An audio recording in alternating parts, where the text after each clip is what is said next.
One of my absolute guilty pleasures every year around this time is the smell and feel of a brand new planner. Man, I love a blank planner. And actually, I have started new planners at all stages of the year, not just at the beginning of the year, but, halfway through and everything else, because it actually gives you that sense of a reset, that sense of like, okay, I'm going to make a plan. I am going to set some goals and I'm going to work toward those in some sort of reasonably organized fashion. It is the sort of thing that those of us who don't have a boss per se can really lean on to help us stick to our goals, to stick with the plan, and to make small but meaningful strides in that direction, even on the days when maybe we're feeling scattered or we don't have a clear sense of what we need to be doing. My guest today is Brittnie Sturm, and she is a longtime family photographer turned coach / consultant in the planner realm. She built a planner that she is going to tell us all about. And I just found our conversation fascinating. Fascinating because, number one, as I said, I love a good planner. But number two, because as creatives, our needs for planners are somewhat different, and our style of organizing our time is almost always different from people who are going to work every day and have a lot of their organization and their routine prescribed for them. So I loved this conversation. I know you will too. And I'm just going to let us dive right into it. Welcome to This Can't Be That Hard. My name is Anami Tonkin, and I help photographers run profitable, sustainable businesses that they love. Each week on the podcast, I cover simple, actionable strategies and systems that photographers at every level of experience can use to earn more money in a more sustainable way. Running a photography business doesn't have to be that hard. You can do it, and I can show you how. Brittnie, welcome to This Can't Be That Hard. It's great to have you on the show. How are you today? Hi, I'm so excited to be here. I am awake and ready to chat. I am a morning person. I always feel like this is my best time to have conversations that aren't just sort of droning and so this is when I schedule my podcast, but I always appreciate it this is when I prefer to schedule a podcast, but I always appreciate it when my guests are willing to do the same. And you're even an hour behind me. So thank you for joining me for this well-caffeinated conversation. Yeah, before we dive in, why don't you sort of give everyone the backstory on who you are and, why we're here chatting today. Hello, my name is Brittnie. Brittnie Renee is my business name. I am a Dallas area photographer, mostly families and newborns. That's my day job at this point. It pays the bills for me.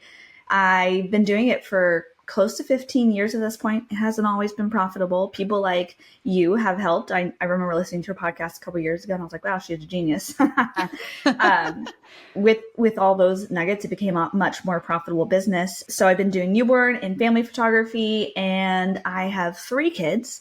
At this time, they're 10, 7, and 5. And so I'm not in that baby phase anymore, which I never thought I'd be excited to be in this age bracket. It is a very busy time in our lives. We have kids in hockey, 2 kids in hockey, I have a husband in hockey.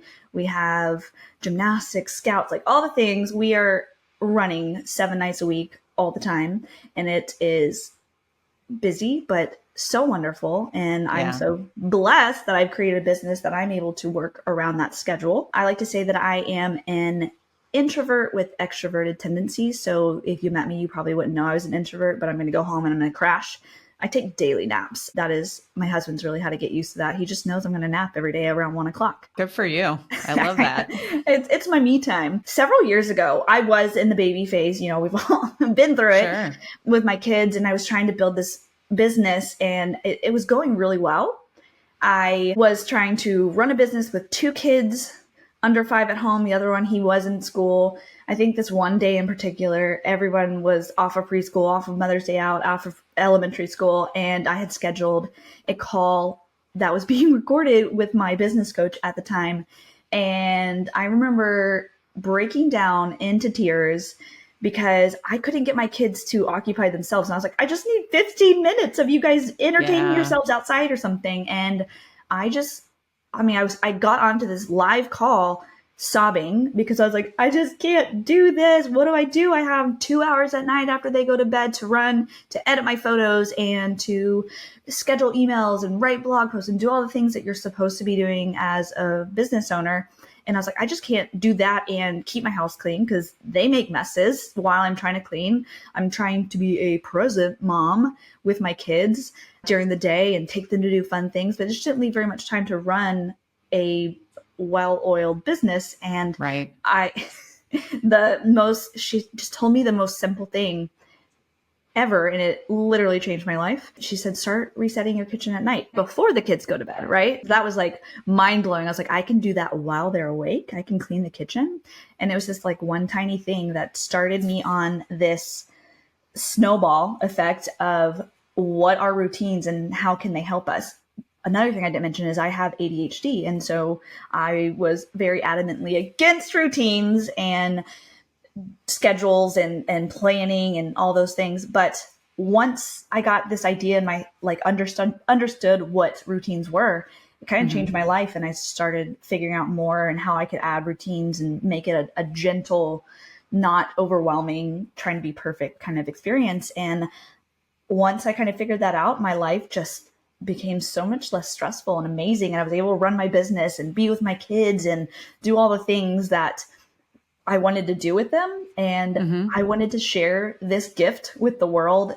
It started with other photographers, and long story short, or long story long, I created a planner for other business owners, and it has how to create these routines. And so now not only am I a photographer, a podcaster, and a planner creator, or I am all those things as well now. And my life is, we are still stressed. We're still running 90 miles an hour every single day, but it doesn't feel overwhelming like it used to be. I mean, that was a really long explanation of what I do. I'm a photographer, a podcaster, and a planner creator. In short. I love that. Yeah, no. But I mean, I think that context is really helpful. And it actually brought up a few things for me. Number one is a memory that I have when my older son, who's now 18, was a newborn. As with many brand new parents, I had lots of ideas about who I was going to be as a mom and how I was going to parent, 99% of which have gone out the window. But in that first little bit, I had this very strong, like, we're going to let him dictate the sleep patterns and the schedule. I'm not going to be like, this is nap time, this is whatever. And you know how it is with a newborn in particular. There is no nap time. Like, they sleep when they sleep and they wake up when they wake up, and you kind of have to, you're along for the ride. But about 6 months in, I was just at wit's end. It was like, I couldn't predict anything at any point. It was like, I would get all ready to go to the grocery store, and then, he would be like, well, now it's time for a nap. And I would have to, put that on pause. And anyway, things were going really poorly. I was sort of falling apart around this lack of any structure to my day. And I remember, I think I took him into the pediatrician and was sort of, that came up in some sort of way. And the pediatrician was like, oh, you need a schedule.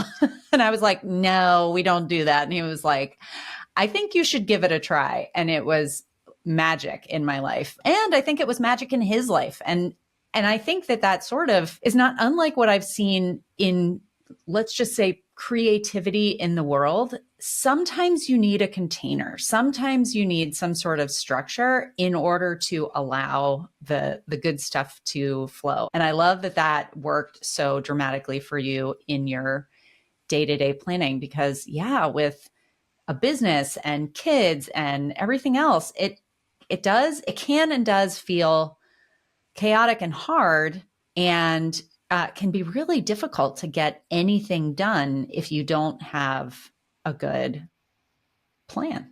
I mean, 100%. And it kind of made me think about something. You wanted him to run his own schedule, right? Well, we as human beings thrive on routines. And I know I really did not believe that before, because I was like, I'm ADHD, I can't do this kind of thing. Like, that's just not what we're made for. But your circadian rhythm, like you sleep when the sun goes down kind of thing, you eat at certain times, it's our bodies literally can't function without this routine. And if we aren't giving it a routine, not only is your mental health going to suffer, but your physical health is going to suffer as well. And so it all kind of goes in everything. It all comes together. So you're not taking good care of yourself because you don't have any sort of routine. Your kids thrive on routines as well. This past summer, for the first time in 10 years of being a parent, we had a summer routine. Because you know how chaotic summers can be when they're home. You're Summers like, are hard. Go back to school, please. But this is the first year that I was like, I mean, I could keep you guys around a little longer, until the last week. And then I was like, okay, get out. I'm done. But I was like, we're going to do it this year. We're going to put you guys onto, I don't want it to be super strict. I want it to be something loose. I just wanted them to know what to expect at each point of the day, so I could still, run my business. Because in the planner part of my business, I'm gearing up for my sales, and I have to start, and I have to get everything printed and get everything ready in early summer. And so I was like, I can't just we go to the pool every day and do some fun stuff. And we had just moved to a new town. So it was like, we have to have some sort of structure. So we just, we sat down together and we wrote a little routine down. So I was like, after you wake up, this is what's going to happen. And then you can do this. And then what do you want to do after that? And I let them kind of but it was, when I tell you it was the best summer, we had just gone through a huge move, which is a huge transition. And it was just an amazing summer. I can't believe I haven't been doing that before. Yeah. Well, and part of it too, especially with kids, is your kids are now at an age where they can anticipate, they can, reference a schedule and say, this is what happens next. Obviously, in my story with my 6-month-old, it wasn't like I said to him, okay, well, 2 p.m. is nap time, and that's when you go down for a nap. He wasn't sort of made conscious of these things. However, my enforcement of that, really, it was like his biological systems were able to regulate in that way. And so I think that, to your point, we are hardwired to need those kinds of, that ability to anticipate. It's kind of like when I talk about a happy client as a client who knows what's coming next. I mean, education is so important because it gives someone the sense that, like, there is method to the madness. There is order in this, what may feel like a little bit of chaos or an unknown. And that confidence propels us forward and gives us the ability to trust the people who are kind of leading us. I am dying to talk more about the planner specifically, but before we get there, I'd love you to talk a little bit about how you got from having this conversation with your mentor to the point where you had dialed in your own systems so much that you were ready to share them with other people. Like, okay, so now on day one, your plan was, before the kids go to bed, after dinner and before the kids go to bed, I'm going to get the kitchen straight. Where did it go from there? That is a fantastic question, because it's really hard to just I think that's kind of the struggle, is you think that you can overhaul your entire life, right? Because if you're going to try to overhaul your entire life, you're going to be resistant to that change. While we like routine, we also don't want to go in and change everything about our lives. And our kids are going to be the same way. They're not going to adapt well to you being like, okay, today this is an entire new world and we're going to do something completely different. So it was really about adding those baby steps in and teaching them what I needed from them as well. So while I was cleaning the kitchen, the next thing I kind of stacked on top of that, I was like, you guys need to clean up all of your toys down here. And they were little, and so it wasn't a beautiful job, but it started teaching them kind of to do this pickup on their own and help me not have to do it. And then on top of that, we were able to kind of work in their bedtime routines and get a little bit more of a structure for their bedtime. We've always had one, right? Bath, book, bed kind of thing, but sure, making it more consistent. Mm-hmm. And my evening routine then and now is the cornerstone to my entire day. If I don't do my evening routine, the next day is going to be complete chaos as well. So that's where I really started focusing on at the beginning.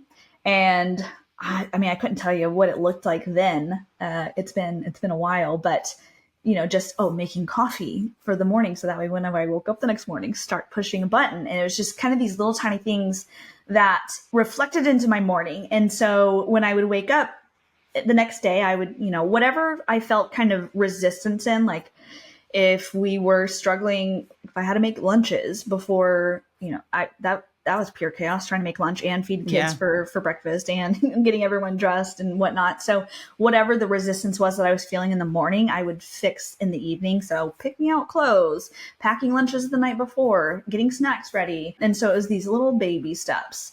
And eventually our mornings would be smoother, and I would be able to sit down and drink coffee while they played a little bit before going to school, which was incredible. My coffee wasn't cold anymore. Right. I know how many times you heat your especially when your kids were little, how many times did you have to heat up your coffee? Or find yesterday's coffee in the microwave. Right. I hate reheated coffee. It does not taste the same as when it was poured fresh. And so I was like, we can't do this. So every time I just kind of started adding on a little bit more and a little bit more. And I like to call it resistance, like whatever is in your daily life that is a resistance, where can you fix that? And so this is a silly example, but my kids really like ice in their water. And in the morning, I'm not a morning person. Mm-hmm. I don't like to get up and hit the ground running. I want to lay in bed and drink coffee and just like take it easy. But with kids that are in public school, it just wasn't an option for us. So I want to be a good mom, quote, quote, that makes them, does things that they enjoy, and they like ice in their coffee or ice in their water. And so I started doing that the night before, putting ice in their water and putting it in the refrigerator, and there would still be ice in their water the next day. So it was just a silly little resistance that I was having a hard time putting ice in their water in the morning. So I'm like, I'm too tired for this. I have other things to do. So just finding these resistances throughout the day and figuring out where I can make it easier on my life was it really is. It's a journey. It's not something that you just wake up one day and you're like, I have a great routine now. Yeah. 3-4 years later, I'm still working towards a better routine for us. And it changes, especially because their schedules change and what we do changes. And it's evolving, and it's just something that you kind of stack on top of each other throughout time. Yeah. Well, and it sounds like so much of that process and that journey toward, the ever evolving journey toward becoming more aware really has to do with that noticing step where you're paying attention to the resistance that you feel. Because especially with something like ice in your water, something that you intellectually would say to yourself, this is not making a big impact on my day one way or the other. If I do it at night, it's not going to make any difference than, the time that I do it in the morning. However, when you notice, like, actually, I am resistant to it in the morning, let's try setting myself up for doing that differently, doing it, at a time when I do have the energy for it, or, however, which of course is different for every individual. But when you notice that and take action on it, and then find the things that actually work, eliminating even that little bit of resistance can make such a huge difference over time. And it makes so much of an emotional difference in your day. I love the fact that we sort of grounded this conversation in the context of your life, right? Routine with kids and all this other stuff, because that's where all of our businesses exist, or most of our businesses exist. I guess there are probably people listening out there who go to an office to do their photography stuff, or a studio. But I think most of us work from home, or at least work part of the time from home. I certainly do. And so our daily schedules are very much a part of our work schedules. But I would love to kind of transition this into how this process and learning this process then started to work its way into your work life. I like to say that we have a macro routine and also like little micro routines. So every little part of my business, every little part of my day, it has a routine that goes into it, like creating content for your business, or scheduling, or creating and scheduling blogs. They all have routines, or systems is another way I guess you could think about it. And at first you feel like you're in pure chaos and there's just no normalcy to anything. And when you start to kind of chunk things out a little bit more, you start to, like you said, notice. It's really hard to notice the ice in the water causing resistance for us in the morning until I was able to kind of like, pare it down a little bit and get the big stuff more organized. We had a morning routine. I have a work block during the day. I have a cleaning block during the day.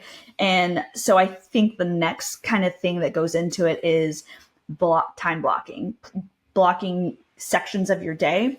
And I'm a big fan of time blocking, because when I started realizing what was happening whenever I would enter a work block or I would enter, family block, when we're working at home and our kids are around us, or we're feeling guilty that we're working instead of being with our kids, or we're feeling guilty that we are spending time with our kids when we have 75 unread emails and so many things to do. Right.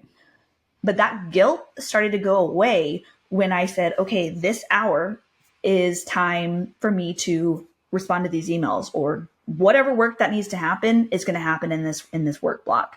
And then I know I don't have to feel guilty about ignoring, or I wouldn't really ignore my kids, but I'd send them off to do something, or they'd be napping or whatever.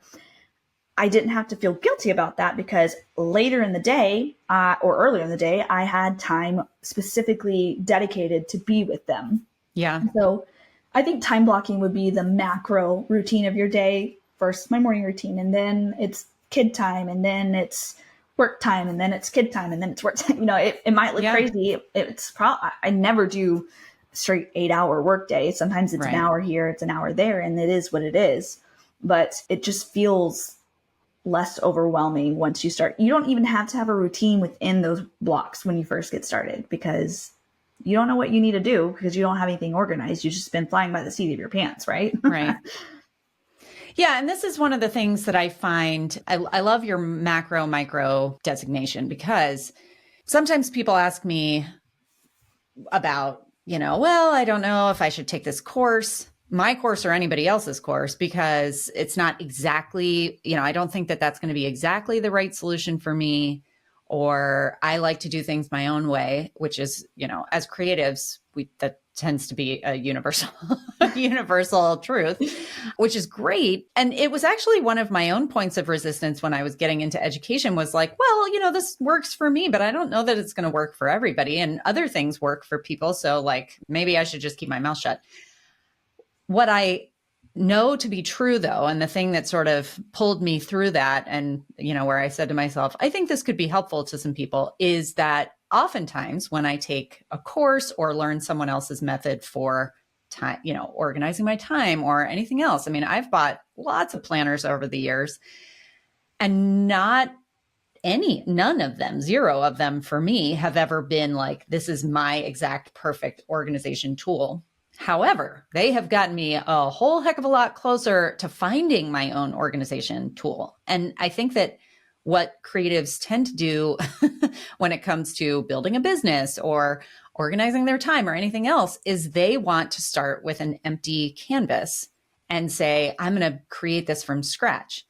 But there are only so many hours in the day. And if you're trying to run a business or have a family or, take care of your physical health or your emotional health or anything else, you run out of time, and then things just are left to chaos. And I think that, I work with photographers all the time who have been in business for 5, 6, 7 years.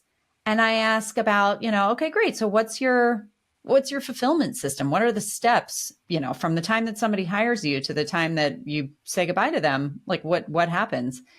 And it's a real struggle for them to come up with like a cohesive, this first step 1, step 2, step 3. And what I see time and again is as soon as they get that out, and as soon as it becomes organized into a system, it frees them from this like constant chain around their ankle of like, I don't know, what am I doing next? What is here? So honestly, again, it kind of comes back to that awareness, like what is going on?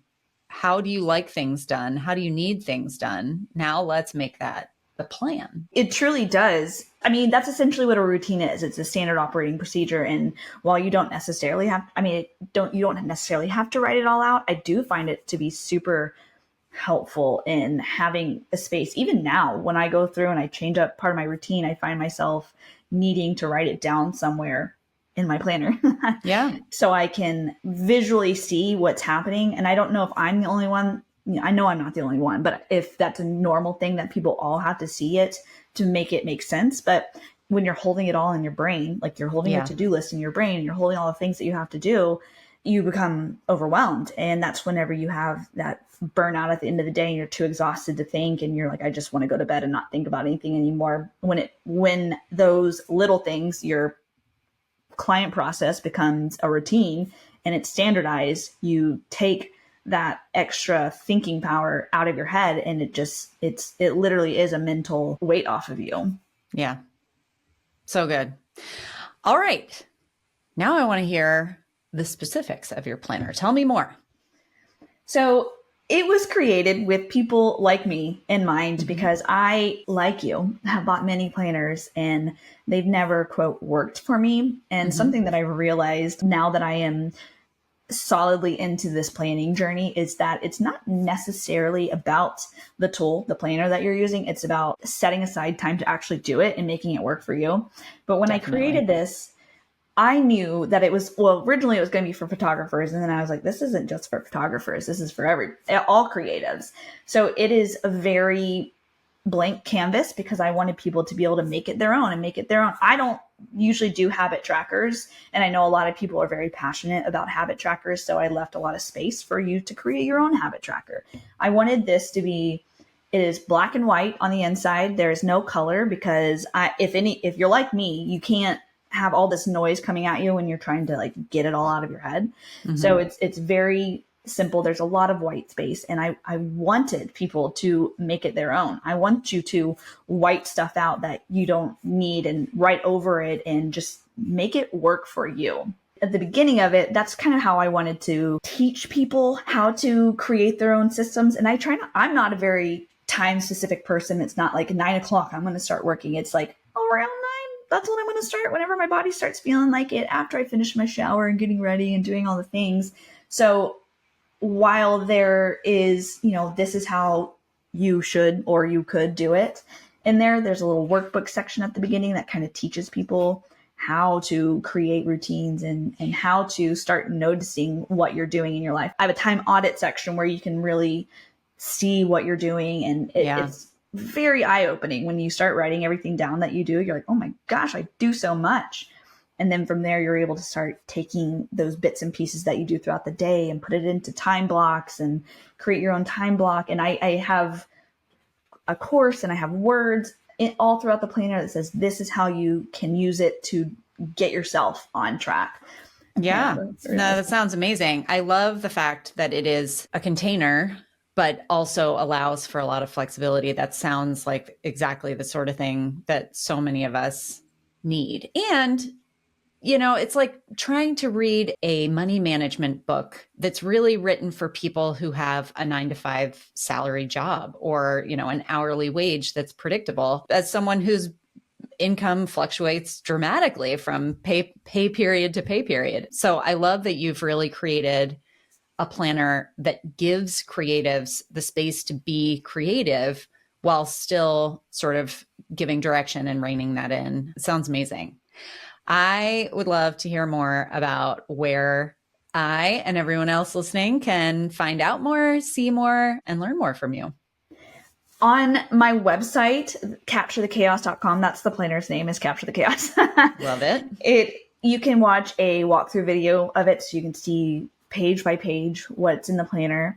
You can buy the 2025 planners, which are beautiful. I have 4 different covers, and this year I added a second version of layout because our brains all work differently. We need different processes. So I have 2 different kinds of layouts for people to choose from.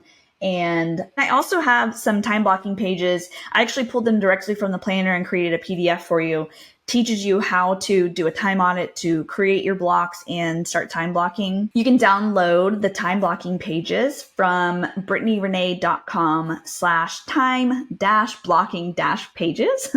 And Brittnie Renee is BRITTNIERENEE. And I'm sure you will link that somewhere because that's a mouthful. No, I definitely will. I know, as someone with a tricky name and a long URL, I know all about links in show notes are important. So you can download that. I also have a podcast specifically for creative business owners, photographers, anyone who feels creative, called The Organized Creative, where I talk all about routines, time management, productivity, and kind of how to gently get yourself into more routines so that way you can be a more organized business owner.